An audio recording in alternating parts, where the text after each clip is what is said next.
Well, good evening, folks. I hope you're well. And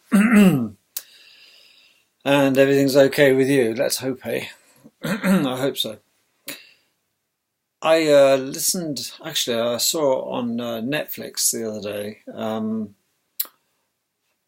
uh, quite an interesting um, video with, get this, Sir David Attenborough. Yes. Uh, a guy who, in my opinion, has had an absolutely charmed life since he latched onto the BBC. This man, I mean, what a life Attenborough has had going around taking pictures of animals and videos and films all his life. And he had a very much a charismatic voice, quite a good looking guy, bags of charisma, been around the block a bit. A great narrator, but his voice was everything, wasn't it, really? And yeah, quite an interesting guy. But of late, he did it on this program I watched. He did this narration talking about the world's population, and it might surprise you to know. Well, it might not surprise you to know. I don't know that David Attenborough is a eugenicist. He is a big club member of the eugenics program. He agrees that the world should be heavily regulated. The population should be controlled. Yeah, fine. He was going on about statistics. Well, I'm not interested in statistics, David, quite frankly, because there are lies, damn lies, and then there are statistics. And it's a worry, isn't it, that such people like Bill Gates, another eugenicist, that war criminal, Henry Kissinger is a eugenicist. Most of the ones who've got all the bags and bags of money, the knights, yes, Sir David Attenborough, and the people who've made it and got it all, they've had it all. The Attenboroughs hardly come from a poor family, but don't forget. They've all been spoon-fed. They come from large families, and yet they're quite happy to get other people's families culled or need to cut down and stop breeding. Well, I think the world is I think it's an absolute scare tactic. We live in a world of opulence, but sadly, a lot of people are more opulent than others, that's all. And we need to be a little bit more sharing and caring, but we don't, do we? We have the people who see those that have got don't want to share. And they've got by depriving others, quite frankly, because how much is enough?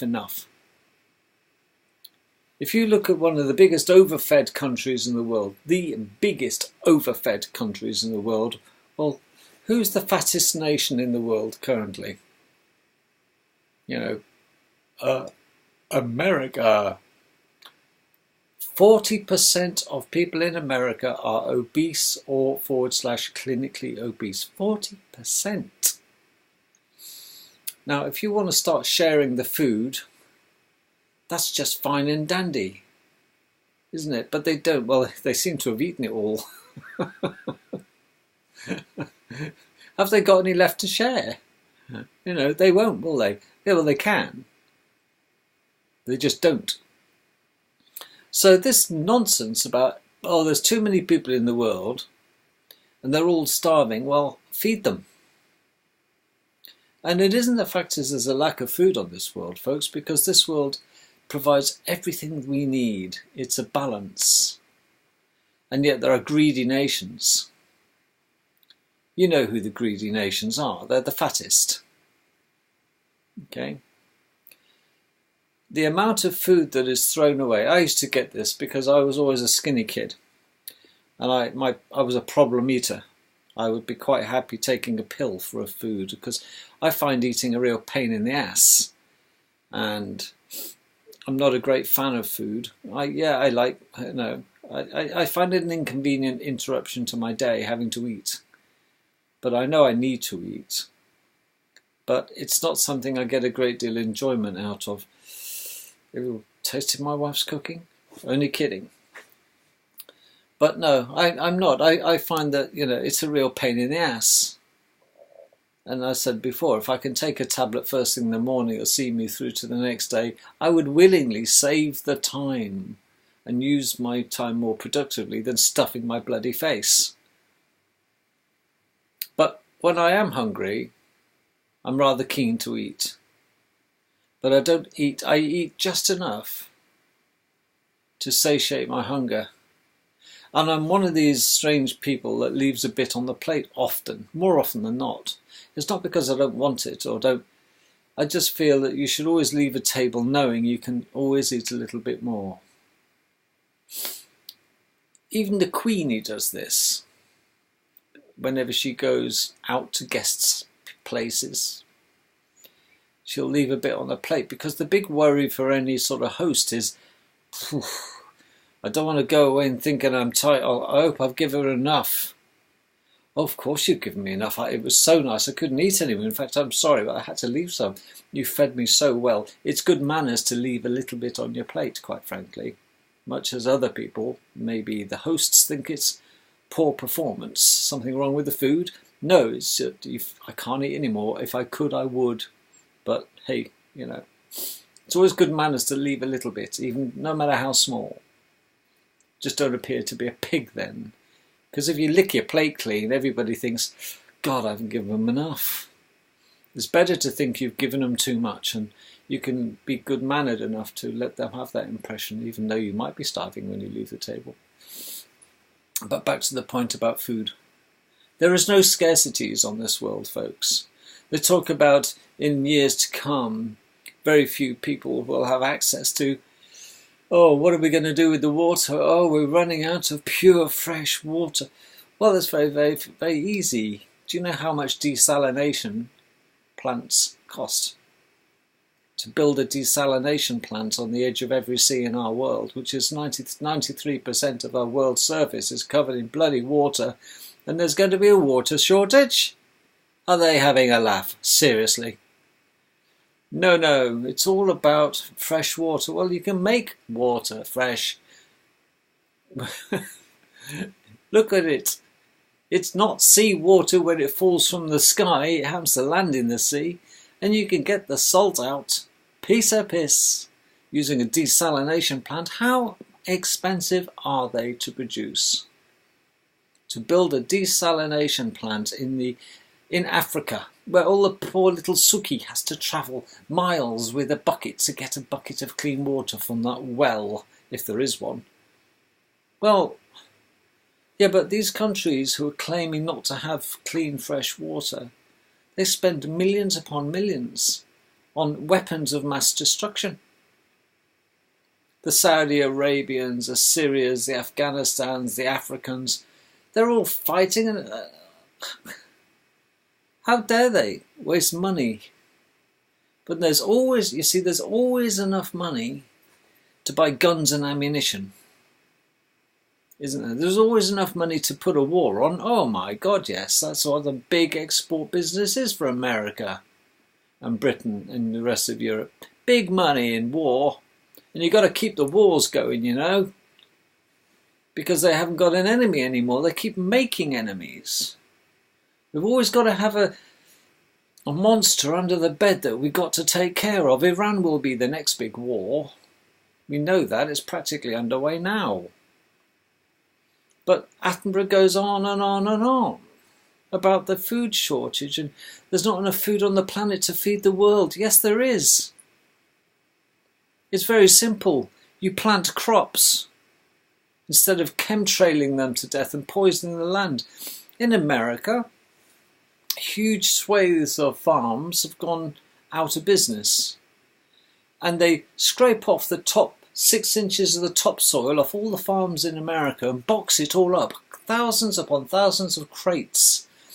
That's where all the goodies are in the first top 6 inches, all the minerals and all that good stuff that the plants will want to eat, to thrive. Do you know what they do? They scrape off the top and they box it up, that soil, and they shift and fly that soil, you name it, out of America. They sell the topsoil because Monsanto doesn't need all the goodies in the soil, because all the goodies are already in the Monsanto seed. You see, the ones who are going to be controlling the food in America soon are Monsanto, if they don't already. And the farmers are being put out of business now, because any moron can plant a Monsanto seed and just water it occasionally. It'll grow. You don't need green fingers anymore to be a farmer in America. But there is a shortage of it. Of course, they keep selling all the land in America from under the farmers' feet to a bunch of Chinese people who put a fence around it and then ban all the Americans from going on their property. And this is happening by thousands upon thousands of acres in America. All the farmlands. Farms are going bust all the time. Well, where's all this food coming from then? It's all shit food, isn't it? It's the beef. Well, I'm sorry, but Texas is a big place, and you can thriving cattle business in Texas, but there's excess food available in America. We don't, you see, I hate to use the phrase, excuse the pun, there is no appetite of anybody, really, or no wish or incentive for anybody who's food rich to send it to food poor nations. Because in the eugenicist world, those poor little girls like Suki who need clean fresh water and desperately need food because they're all starving, they're just what Henry Kissinger would call useless eaters. These are the targets for the eugenicists. These are the ones who are being heavily inoculated by Bill Gates and co. with all sorts of vaccines. Oh yes, so altruistic, isn't he? This arsehole, Bill Gates, with his family. Let's just stick the kids with a needle and give them polio injections and all the carrier stuff that's inside the polio vaccine, that's the dangerous stuff, the thymol and the mercury, of course, not to mention other hidden diseases. But one thing is, though, you see, they will skip a generation, because if Suki gets injected by the inoculation, she might have she might get pregnant and have a daughter. Yes, that's no problem. But that daughter from Suki will be infertile. It'll skip Suki. She will continue to be fertile, but her offspring will be infertile. So it's not this generation that needs to worry, the ones that are receiving the injections, because they're just breeders, because they seem to have nothing left to do apart from shag, evidently, because but no, they have to have 10 kids in the hope that 2 survive. We have to have a bit of empathy with these people. They have a right to live the same as you and I. But not in the eyes of people like wonderful Sir David Attenborough, who wants to downsize the population. Okay, so they downsize it. Now what? Now what are we going to do? We've got all this spare land. We haven't got enough human beings. Oh, the population's going to do all this fear-mongering, but they fail to mention that one of the biggest killers of man on this planet is man himself or herself. It's human beings are the biggest killer of human beings. It's not disease, it's not famine, it's wars, murder and crime. Primarily war. It's a huge tool for the eugenicists, because otherwise they wouldn't kill civilians. Because in proper wars, they never used to involve killing all the civilians. But they're now called, instead of civilians, they're called collateral damage. Well, 6 terrorists were killed, but there was 300 collateral damage. That means 300 non-combatants. It just sanitizes it all, doesn't it? Non-combatants. Yes, collateral damage. Oh, buildings get collateral damage. But now they've included human beings in the collateral damage because they don't have to number them. But they're upon the 1,000. And they have the temerity to say that the world's population is growing. How can it grow? With all these wars going on. You wait, you haven't seen anything yet in South Africa. South Africa in 50 years will be barren if they had their way. Because they're not interested in the populations and feeding the poor Sukis who go walking miles for water in South Africa, in Africa. No, they're not. They want to rape the land of this rare mineral that is only found in South Africa that you have to add to steel to make steel. Okay? You have to add it in the ingredients. It's only found in Africa, South Africa. There are other minerals, for example, in the Golan Heights. Okay? And this is what who's mining all the minerals in the Golan Heights at the moment? The Chinese.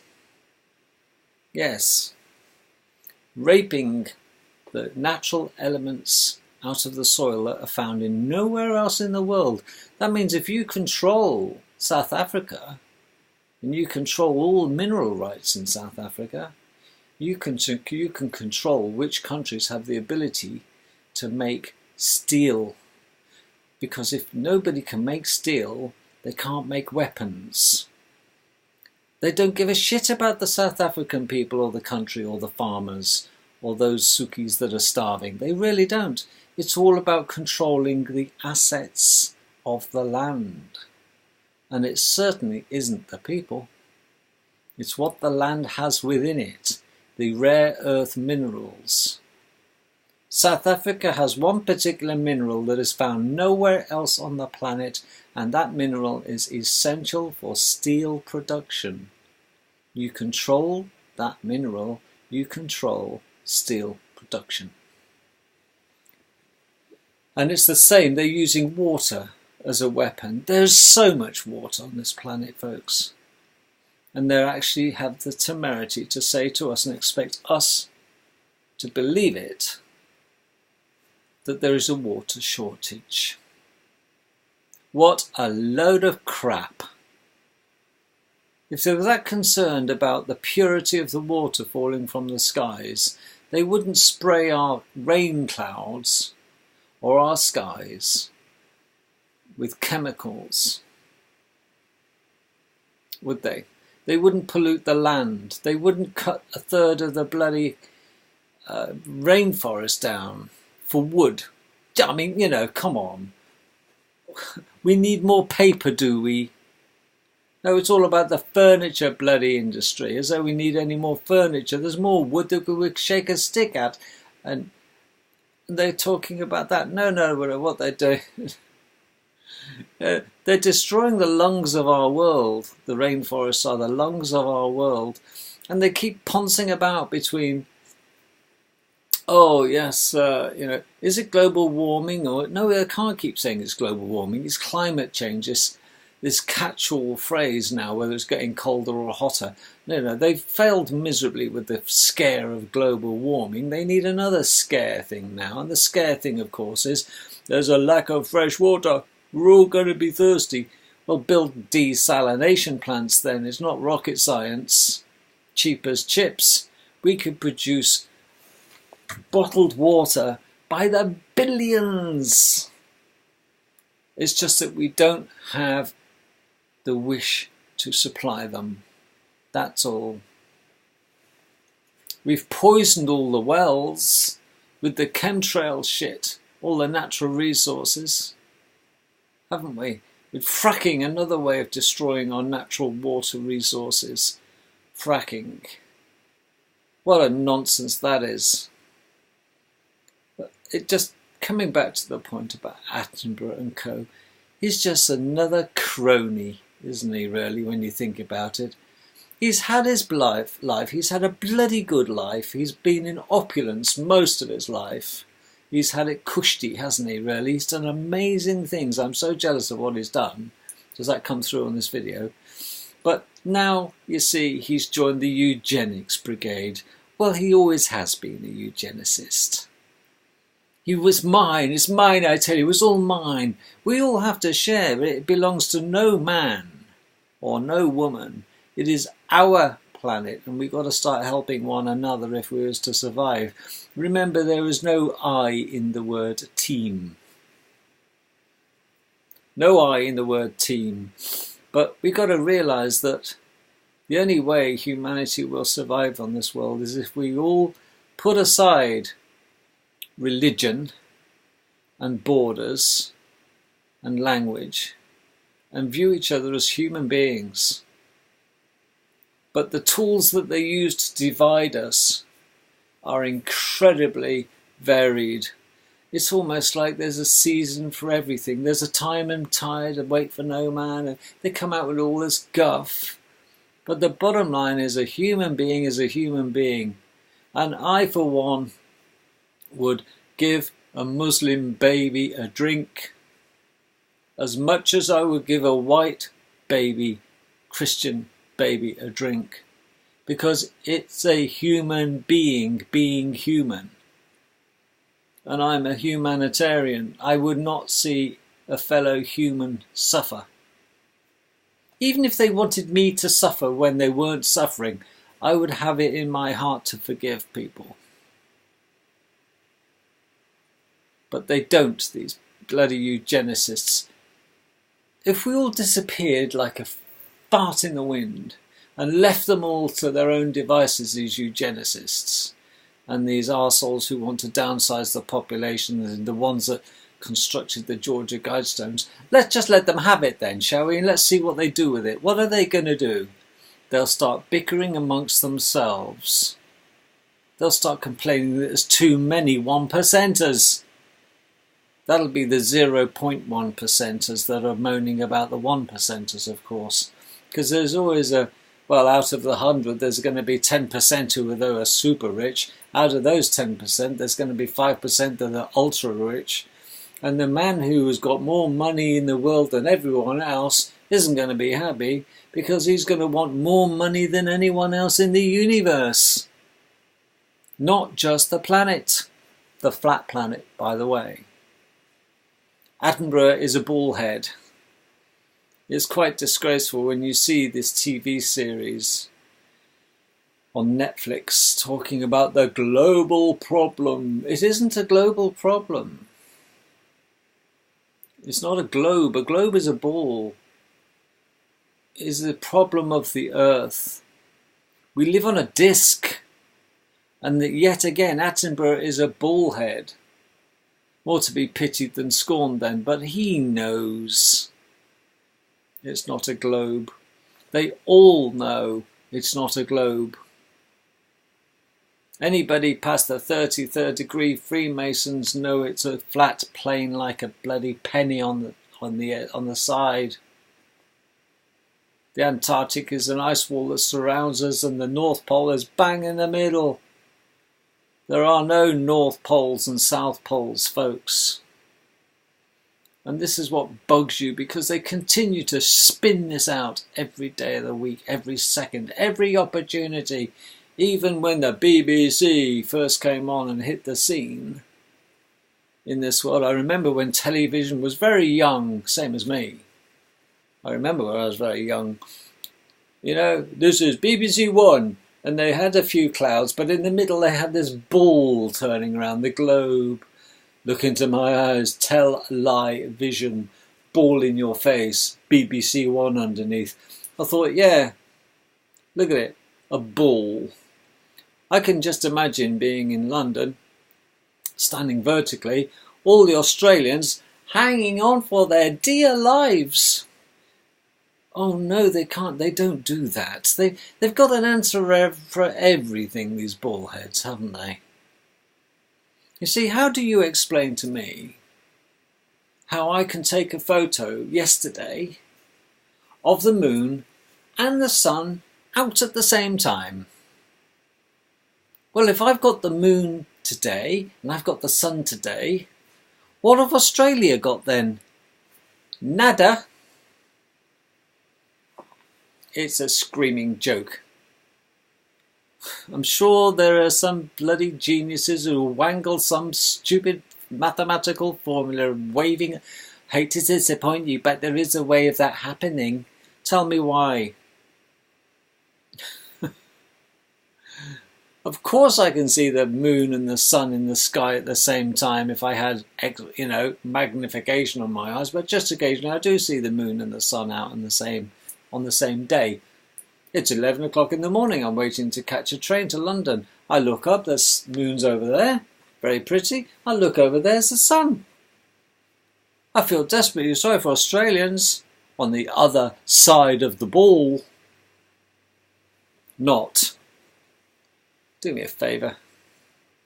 Well, what a strange world we live in, don't we? We are in a world of opulence. It's just that some have got more than others, and those that have got don't want to share. One of the fattest bloody nations on this world, America, to excess. Don't share. This is the problem. And why we will not get over this mentality. Human beings are destined for failure. If we're going to survive, we have to work as a collective species. Because there is no room in success for selfish people. None. Selfish species do not survive. Individuals within the species who are selfish will not survive. And the only way a species will survive, it's a formula that our Creator insisted upon imposing on us. In order to get, we have to give. And that runs through your mind like a stick of rock, all the way down your being. But when you get, you'll get so much more back than you will be expected to give. Your altruism will indeed be rewarded. And that's what they say when they mean the meek shall inherit the earth.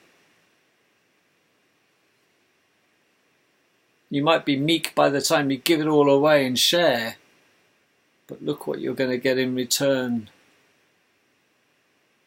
Have a think about that. And then go and buy a thirsty person a nice fresh bottle of water and give it to them with a smile. If you see David Attenborough, tell him to go and shaft himself. Eugenicist hypocrite that he is.